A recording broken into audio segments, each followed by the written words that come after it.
Kind of laid back, ain't nothing but a country boy that you can't hack. Early to rise, early in the sack. Thank God I'm a country boy. Nothing, but you know how I'm making me a family and working on the farm.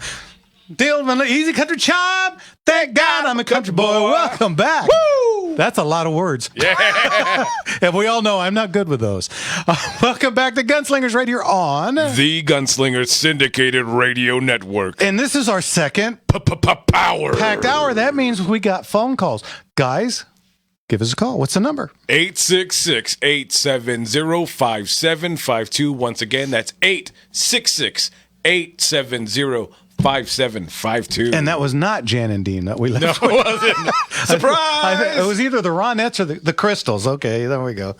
Anyway, so you were talking about Val Kilmer in Tombstone. In the big shootout, he does have two firearms. And, of course, I've heard lots of people say, well, that one when he's running and he's shooting kind of over his head, and there's no way you can shoot a single action that fast. Well, that's because that's not a single action. No. That's actually a double action. That's the Colt Lightning, which was the 1878 Colt DA, I believe was the original name for it. But that's a double action revolver. And it existed. Come on. And they still exist. Yes. They still suck. And you can't get them to work with the damn, and you can't find anybody that will work on them, but they did exist. They still exist, and so there's that. The one thing that nobody brings up in Tombstone is Curly Bill.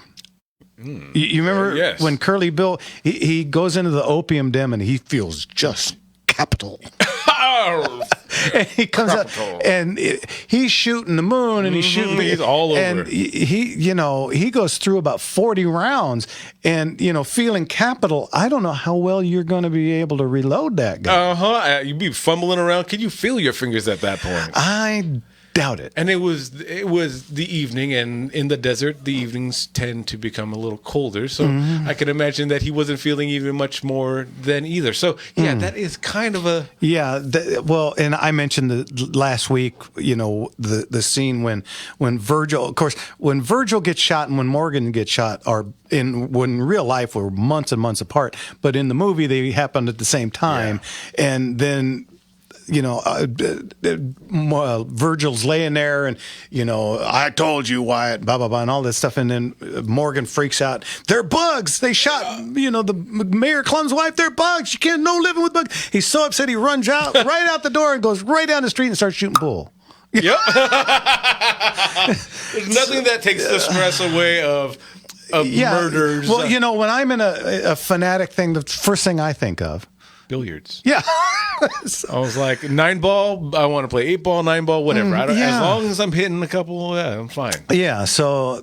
And darts. Yeah, and then, of course, he gets shot. And in real life, Wyatt was sitting there, and he got shot at, and it went right over his head.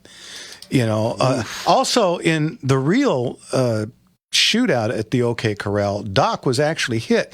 It hit him in his side, and it literally stayed under his skin and went completely around, and like a roller coaster, kind of came out the other side. Oh, it just hugged that skin. And so Wyatt was truly the only one that didn't get shot. Oh man! And imagine that. That seems like a wound that it's like one of those uncomparable wounds. Well.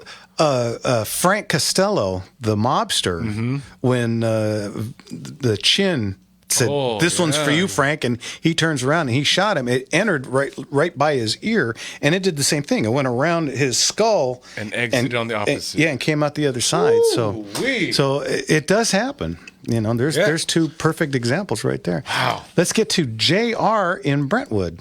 JR, what can we do for you? Yeah, hello. Hello. Hey, evening, JR. Hello, sorry about that. I had your radio station on. Oh, no problem. I'm all set to go. This is regarding traveling music. And I mentioned two of the top ones would be from the movie Thunder Road. The one was Robert Mitchum from 1958 about whiskey runners. It was a black and white. And I don't know if you recall that one. And also the other one would be for Wild Angels. That came around the same time as...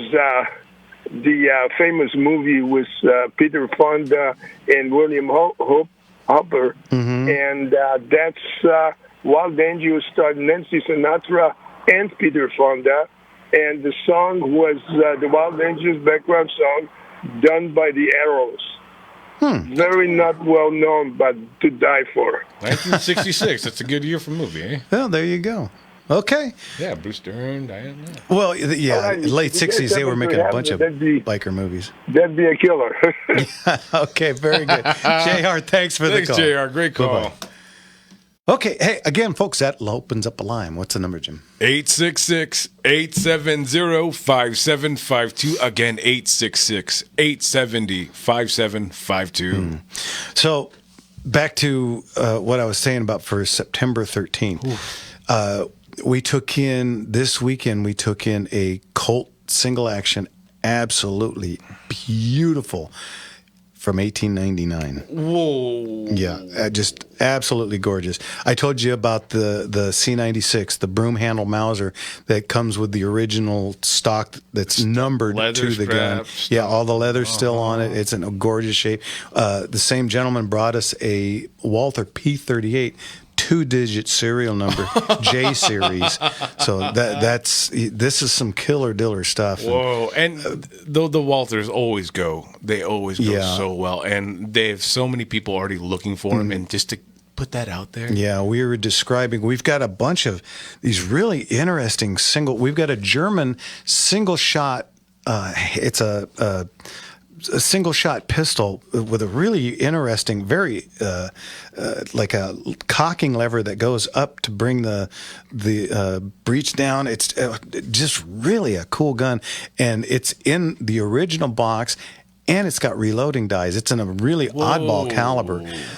We've got that Shaytac, the 375 Shaytac rifle.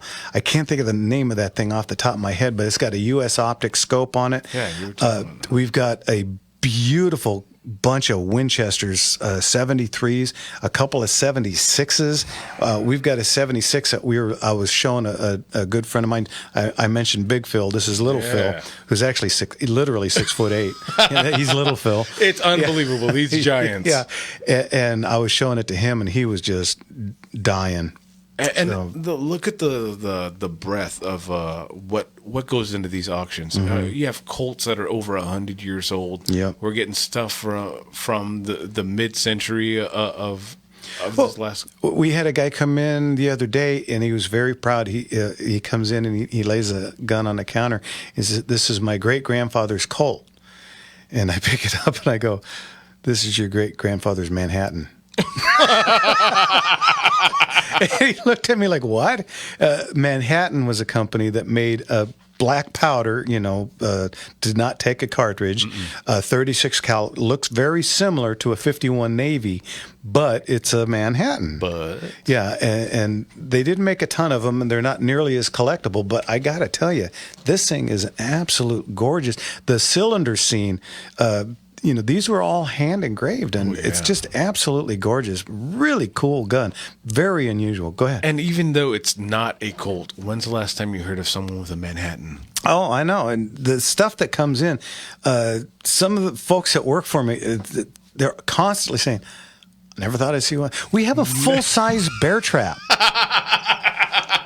It's huge. I mean, it's like walking Jaws. Ooh.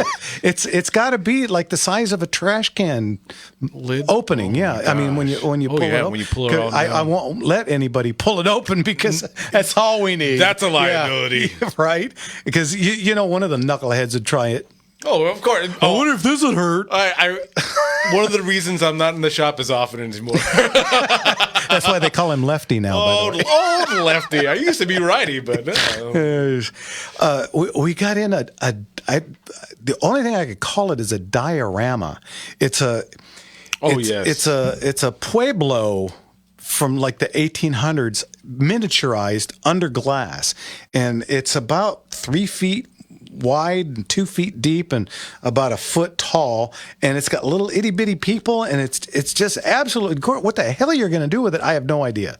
And we're literally putting in the description, we are not shipping this. No, sir. It's cased in glass, and it's can you imagine what it would look like by the time it got to somebody's house? No, because no one could imagine from what it was to what it is. Yeah, so we're putting it as pickup only because we would have to crate that in like silk or something. We're going to start making some calls to some of these museums. Yeah, but some of the stuff I got in a bunch of art the other day. Absolutely gorgeous native art. It's just unbelievable stuff that comes in, and so Gunslinger Auctions is not just guns. You say. No, I mean we do art. We do jewelry. I actually got a nasty note from somebody who was upset. What are you selling women's jewelry at a gun auction for? I'll never bid with you again. Well, wow. You don't want something for the missus along with yourself, huh? And you know what I told him? Sir, if you're this disgruntled over a piece of jewelry, I don't want you bidding with me. Because God only knows what you're going to do with a firearm. Mm-hmm. You're listening to Gunslingers right here on the Gunslinger Syndicated Radio Network. Baby. We'll be right back. Yeah.